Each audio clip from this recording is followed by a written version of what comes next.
Welcome to the FML podcast, the podcast on a mission to uncover actionable insights, explore the latest trends, and to catalyze your fintech's growth. Join Growth Gorilla's founder and managing director, Sachdev, and some of fintech's hardest-hitting marketers and leaders.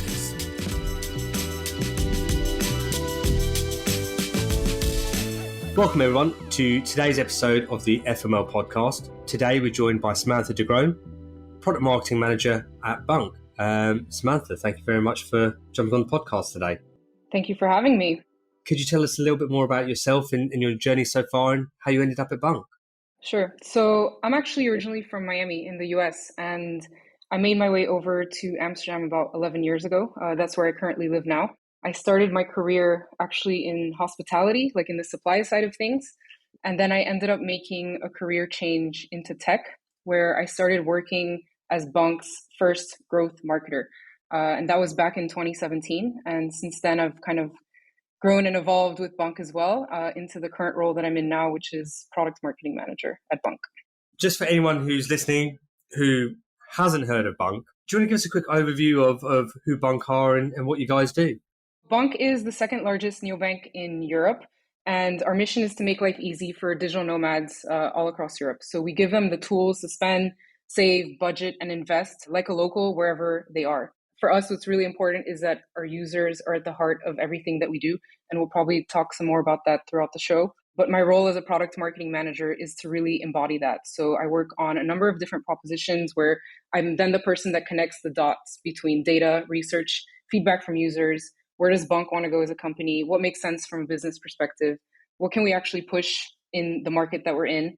And most importantly, how does that tie in across all of our channels? How do we communicate that to our users? And how do we achieve growth?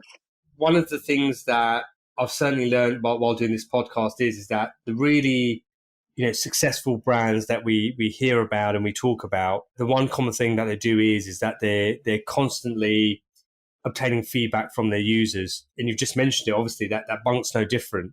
So can we dig into that a little bit? And, could you elaborate on kind of like your approach to your approach to marketing based upon listening to users and then understanding their wants and needs? Bunq actually takes this really to heart. So like I said, it's like our users are at the core of everything that we do. And that applies to every single person working at Bunq, no matter what your role is in the company.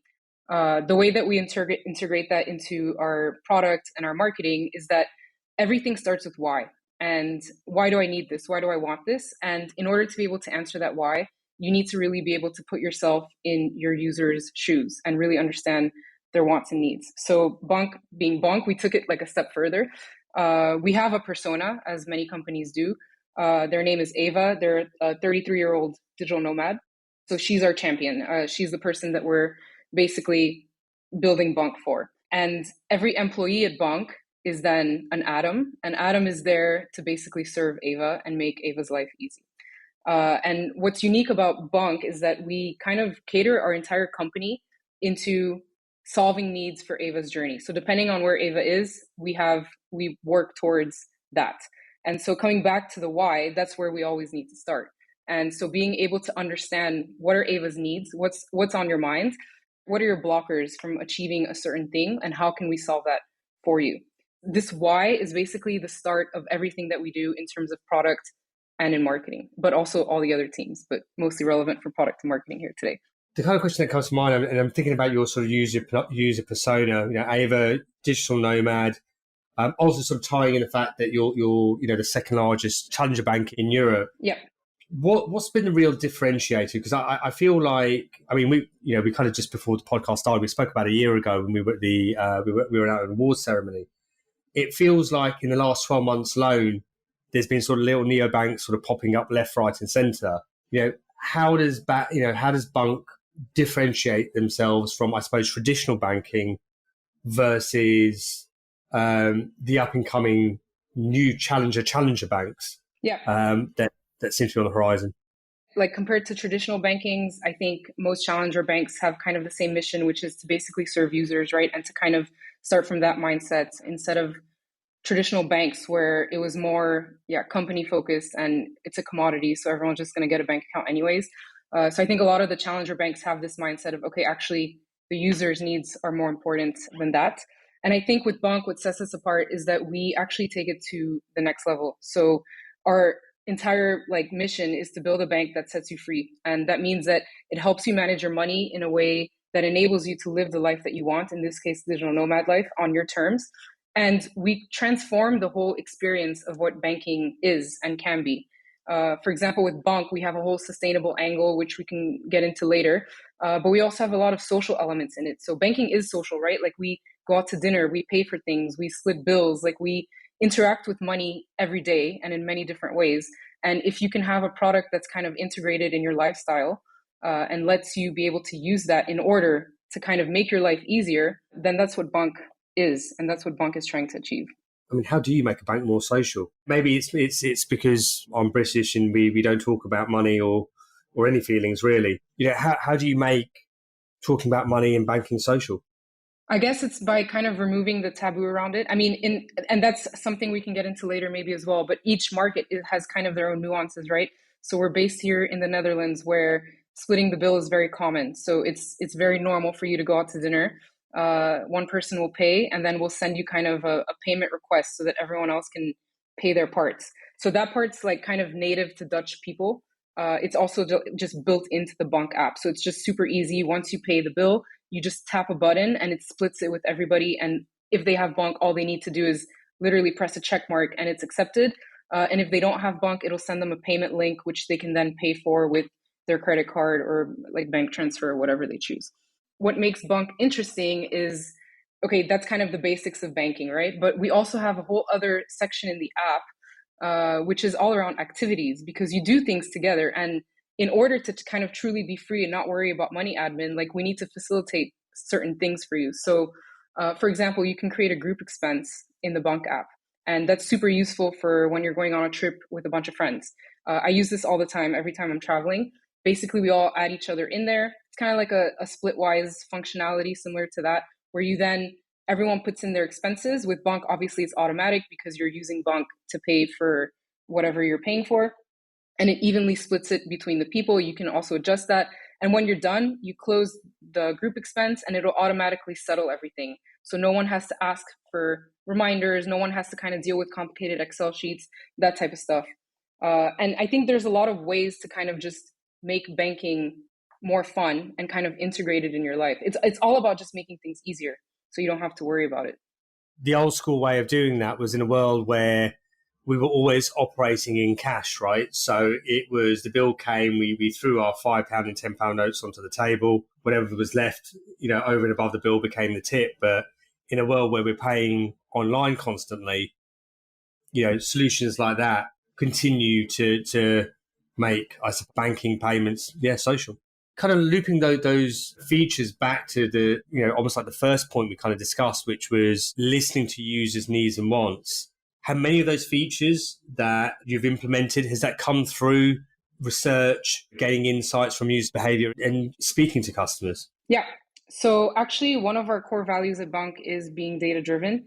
We have 3. So data-driven, ownership, and effective communication.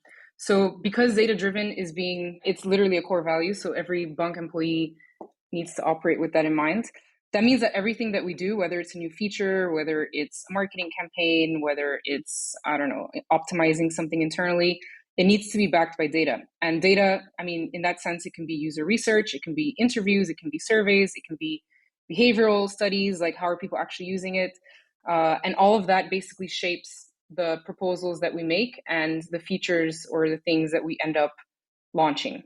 And for that, it's always all about Ava, right? So everything starts with Ava.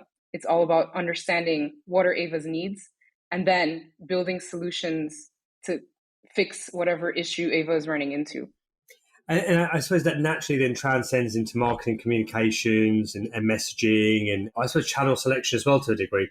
Yeah, exactly. So, even with channel selection, you have to think about where is Ava? Like, am I using the right channel to communicate to Ava? Because if you're not, then you're not reaching your audience, right? So all of this, there's a lot of thought that goes behind not just the messaging, but also the channel that we use. Is it effective? Yes or no?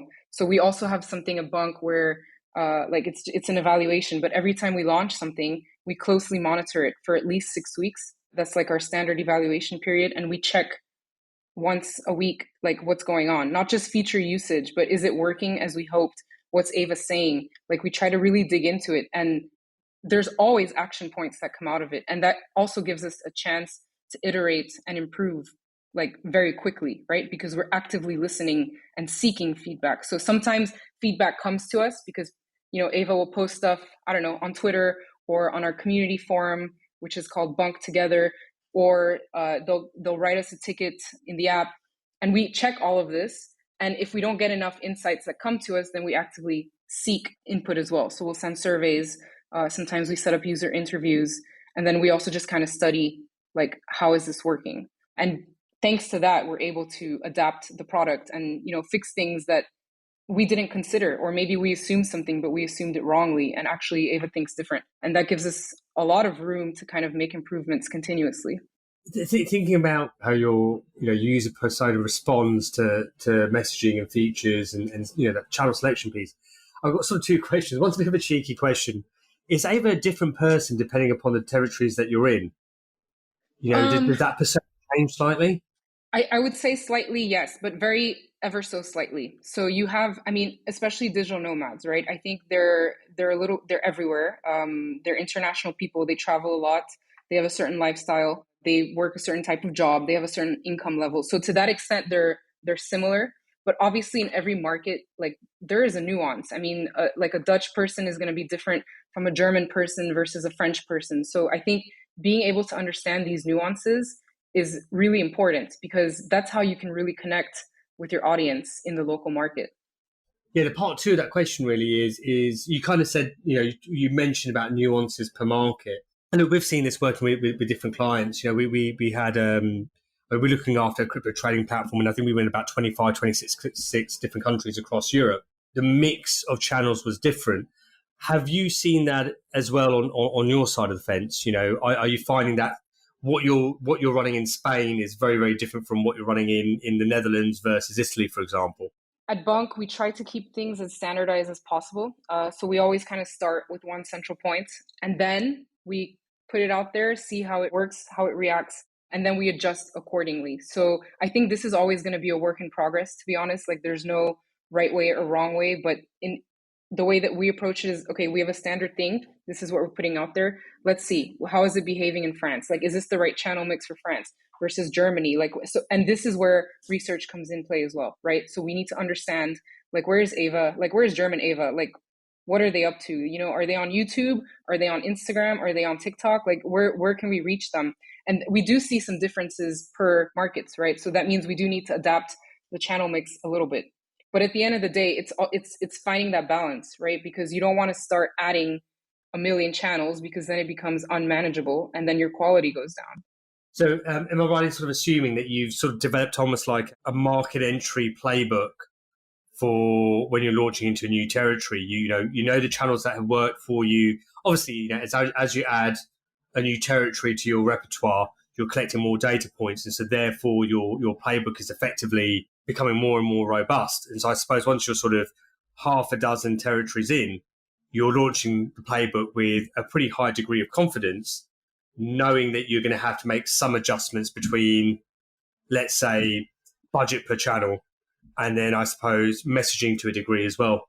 That's exactly it. And I think, like, creating this playbook, it's not something that happens overnight. Like you said, it takes time to develop. You can always fine tune it. I think at Bunq, we always believe in adjusting, right? Like, just because you do it a certain way once, it doesn't mean that we need to keep doing this way. So we're always constantly challenging ourselves.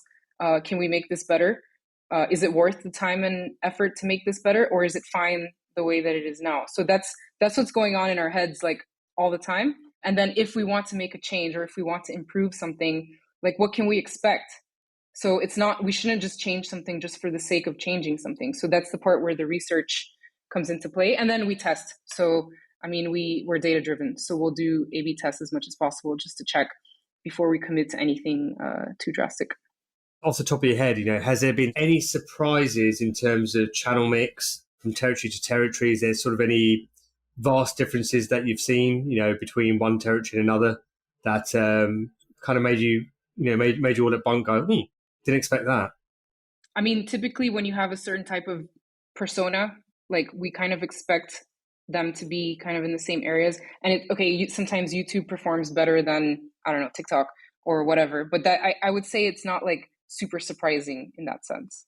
There's probably also a function of being really clear on your target customer, and then also knowing that your target customer is a digital nomad.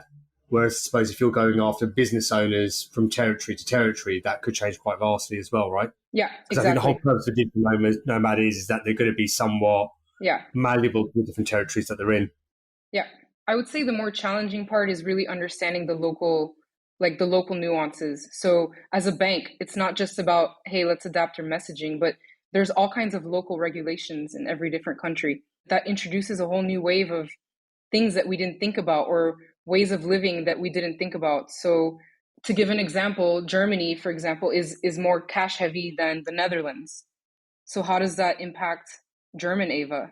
Like, how is German Ava behaving? So those are all types of things that we need to truly understand if we want to be able to connect with all the Avas living in Germany.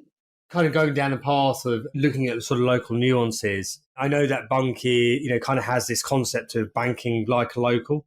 Could you expand on that a little bit and tell us a little bit more about that? Yeah, exactly. So, I mean, digital nomads. So that means a lot of our users live this international lifestyle. They travel a lot. They transact in multiple currencies. They take a lot of workations. And then tying back in all the local regulations, that means we need to really understand, like, what are the systems in that country, and like, how does this impact your lifestyle, and how can we help you transition more smoothly when you enter a new market. So to give a concrete example, I'm a digital nomad living in Europe. Like, Europe is pretty easy and fluid to move around. So I could be working in the Netherlands today, but I have to go on an assignment for work to Germany. And so I move to Germany. I enter Germany, and then my employer tells me I can only pay your salary on a German IBAN. But it's actually something that's illegal. It's called IBAN discrimination. Like, there's a law in Europe where it shouldn't matter which country your IBAN comes from. You should still be able to get paid equally. But that's not the reality, right? So, I mean, we need to know that this is not the reality, because in practice, we can say, yeah, it's fine. Like, use the Dutch IBAN, but you get to Germany and you're like, yeah, I can't get paid. So those are things that we take a look at. And then as Bunq, we're like, okay, how can we help Ava solve this? We then decided to start offering local IBANs. And so Ava can have multiple IBANs within her one Bunq account. So she can have a Dutch one, she can have a German one, she can order any type of card that she needs. In the Netherlands, we use a card called Maestro, but they don't use that in Germany or in France. So we offer all kinds of different cards. And then let's say I have to move to the US for a couple of weeks. I can also open a USD sub account where I can just then have US dollars in my Bunq account without having to worry about fluctuating exchange rates. And so for us, I guess to answer your question, it's understanding the market, understanding the local AVAs, and understanding the local needs. That all equals to banking like a local, because then you can just fully integrate in whatever society you're in without having to worry about all this money admin. I just feel like Ava's got far more exciting life than I have, to be honest. maybe you should try it. Try being a digital nomad. I would. Unfortunately, I've got a wife and two kids in tow, so that'll be the hard part. In your role as product market manager, one of the big things is going to be developing, and creating a compelling story, for your target audience. Can you kind of talk to us about, I suppose, that process that you've kind of been through, and obviously know that you've been at Bunq for some time, so I imagine it's kind of developed quite a bit, and then also almost like how you're then delivering that message to your end user. Obviously, I understand you're running ads or whatever it is, but what shape does that take? So for me, for Bunq, it all starts with Ava again. So that's when you're creating a narrative, you need to think about Ava. So Ava is a digital nomad seeking a borderless banking experience. When I'm creating a narrative, I want to create a feeling. And the feeling that I want to create is what you could be doing and how you can envision yourself when you don't have to worry about the hassle of money admin. I guess to give a more concrete example, you can compare it to like buying a house. So when you're looking for a new house, the first thing the realtor will tell you is all about how wonderful the neighborhood is. If you're planning on growing your family there, there's a wonderful school nearby. There's great public transportation, great restaurants, blah, blah, blah. So the realtor is trying to get you to imagine yourself, your future self, living there. So you're mentally already placing yourself there. Then you get to the house, and then they'll start showing you the different rooms. And again, with the imagination, right? Imagine what you could put here. Like you could have, your living room there. You can have a big walk-in closet there. And that's like all the emotional stuff. And I think that part comes first because it's the end benefit, right? Like where do you see yourself in the future state? And then to me, that's the promise. So the promise is that if you buy this house, you'll be in this cool neighborhood with this beautiful home. Next comes all the practical stuff, right? So like, is the foundation solid? When was it last renovated, et cetera? And then you start getting into the things, the information that you actually need in order for you to form a better picture of what you're getting into. And then lastly, you buy the house, you move in, and you expect the promise that they sold you, right? You expect that the neighborhood is great and that the school is there and that your house is not falling apart. And I think the whole journey, that is essentially a product marketing journey. And you can apply this to whatever field you're in, but that's essentially it, right? Like create the emotion. What lifestyle or what end state are you trying to sell? Get the user excited about that, and then show the proof. So you can live a digital nomad life without any worries. Okay, how? And then you start getting into like, well, we have local IBANs, we have local currencies, like no foreign exchange fees, like all that type of stuff. That's the proof. And then you download Bunq, you start using it, and oh yeah, it's actually true. Like, this is making my life easy. And then you're happy and you stay. So I think that's what goes into creating a good narrative. And then it's all about like, adapting it, right? So how do we adapt it for each product that we sell? How do we adapt it for each market? So there's certain things that are more top of mind depending on the market that you're in, like bigger, let's say, blockers or constraints, questions that you would want answered first. So let's talk about that. I mean, what's the process for, I suppose you've got kind of your like, we call it here like a brand pyramid or something like that. You've got your value proposition, kind of whatever, shape or whatever inanimate object you've decided. How do you then sort of take that and go, right, we're now going to apply that to, say, the Italian market or the Dutch market or the German market? What's your sort of approach there? And also thinking about, that's kind of like the messaging piece, but then thinking about brand as well. How do you then make sure that you've got consistency as well?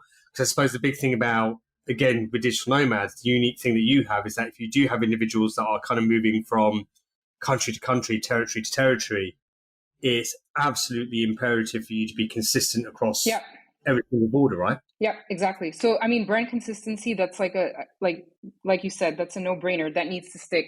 So like the Bunq branding, the Bunq identity, the feeling that you get that you associate with Bunq should be the same no matter where you are. What we would adapt then is based on the market. And in order to do that, you first need to understand the local Ava. And so it always starts with research again, and really just truly understanding the audience there. And that, we do that through various ways. So we read everything that every single user is posting, like online or on our community forum, in the tickets. Like we actually analyze all of this stuff, like at least twice a month. And then we kind of put it together. We have a whole team that's dedicated to understanding Ava. So that's literally their job. And then they process everything. They take a look at, where are the gaps and what's missing. And then once we feel like we have a good grasp of like the local Ava, then we can adapt the narrative a little bit. But it's the same narrative, right? Because you're still selling the same thing. It's just, you need to make sure you address the needs that the local Ava has. So it's tweaking. It's just a tweak. It's not really like a completely different thing. Like we're selling the same products, the same subscriptions. It's still Bunq. But how do you tweak it to like, okay, like this works for me as, a French person, or this works for me as a German person. But you all have access to the same things, right? Second largest challenger bank in Europe. Clearly your processes and your playbooks are effective. I suppose my next question then really sort of looks, I don't want to get too much into the future, but there's one thing I do want to sort of touch upon, things we're talking about entering new territories. I mean, are you planning to go sort of further afield other than, outside of Europe? Are there any plans there? If so, where have you got your eyes on? Yes, it's the US. So we've actually recently applied for a US banking permit. We hope to kind of bring Bunq to all the digital nomads living in the US. So that's the next kind of big thing we're working on. And I'll be involved in that as well, which is very exciting. So crafting this experience and how do we transpose that for the US? Obviously, it's a different beast than localizing within Europe. I mean, we have a European banking license here. So, of course, there's things that we need to localize, but this is a whole new, completely different territory. So there's a lot to consider. But at the end of the day, it's still Bunq, and we still have the same mission. It's just going to be a matter of how do we bring that to US, Ava. Have you got sort of any initial sort of assertions as to what you think the challenges might be? I think regulation is the biggest one. And I think from a marketing perspective, I think we really need to study the market there because I think we feel pretty comfortable in Europe with, how things work, which channels to use, which channel mix. We kind of have our playbook for that. But I think in the US, we'll kind of have to test a lot, I believe, because it's a whole new territory, right? Yeah. I mean, we've got some US clients, North American clients, and it's just the sheer volumes of everything from media spend to just the numbers and the sign-ups and the data.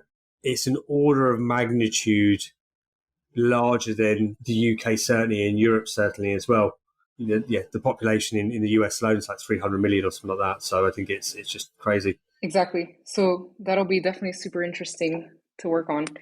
I think one thing we haven't touched upon, and it'd be almost criminal not to, is I suppose one of your sort of unique selling points or part of your value prop is your sort of approach to sustainability. And you've got something specific. You've got an easy green subscription plan. So it'd kind of be great to hear about what Ava thinks about sustainability and why that's important to Bunq and your plans around that and how that impacts your approach to marketing. Yeah. So actually, sustainability has always been at the heart of everything that we do.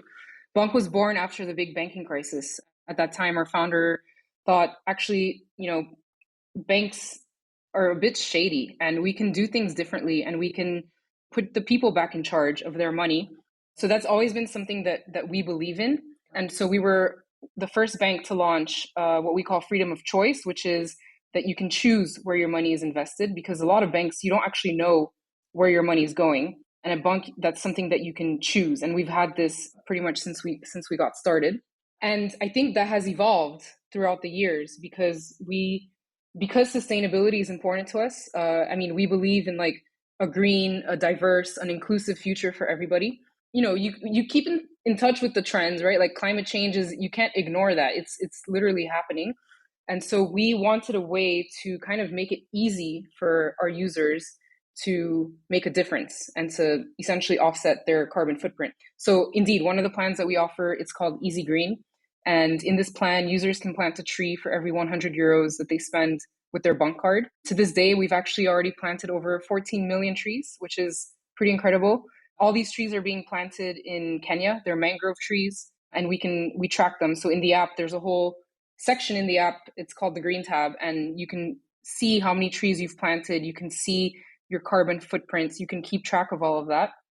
And it's just an effortless way to make a difference. And recently, actually, we also launched giving you 2% cash back on all public transportation payments if you're on Easy Green. So I think we're always looking for ways to make it easy and effortless to make a difference, because you're always on the go, right? Like you're still a digital nomad, but you also care about the world. And we believe it doesn't have to be that complicated.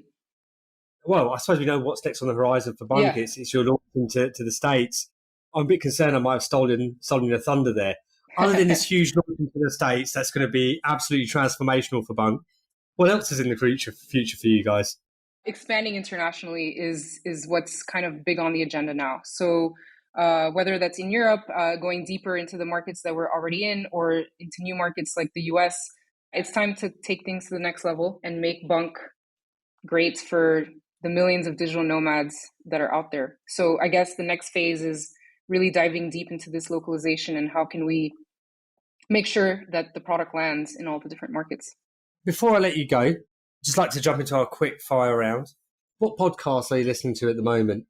Well, aside from FML, I really like this one called The Best One Yet. I don't know if you've heard of it. It's a quick and fun daily business news brought by these two kind of best friends. It's a fun one. It's short. It's nice and sweet. What books are you reading at the moment, or any you would recommend? The one that I'm reading now is called Never Split the Difference. It's about negotiation tactics. It's a classic, but it's pretty interesting. What's his name? Something Voss. Yes, I actually don't remember his name. Chris. Yeah. Chris Voss. Yeah, it's really, really good. I suppose other than Bunq, what's your favorite fintech app or brand? I like the investment ones. Like, so in Holland, we have one called Bunq and Robinhood, those types of apps. I think they're pretty cool. It just makes, I guess what I like is things that make it easy for people to do what were previously complicated things. Yeah, I think, well, Robinhood and Bunq is a great example both of that. I think, here in the UK, Free Trade have done that really, really well.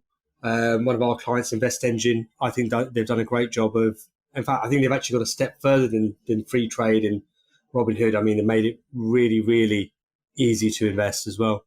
Yeah. What's perhaps one thing that I haven't asked you that perhaps I should have? You didn't ask me how you can sign up for Bunq.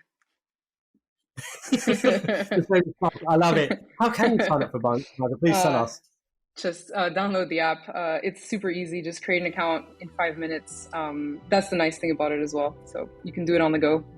Perfect. And we've got both UK and US listeners here as well. So hopefully get a few downloads from there. Yeah, nice. Amazing. Samantha, thank you very much for joining me on the podcast today. It's been an absolute pleasure speaking with you. Thank you so much for having me. The FML podcast is brought to you by Growth Gorilla. To find out how our marketing growth experts can boost your fintech's growth, head to growthgorilla.co.uk. And make sure to search for the FML podcast in Apple Podcasts, Spotify, or anywhere else podcasts are found. Don't forget to click follow to ensure you don't miss any future episodes. On behalf of the team here at Growth Gorilla, thanks for listening.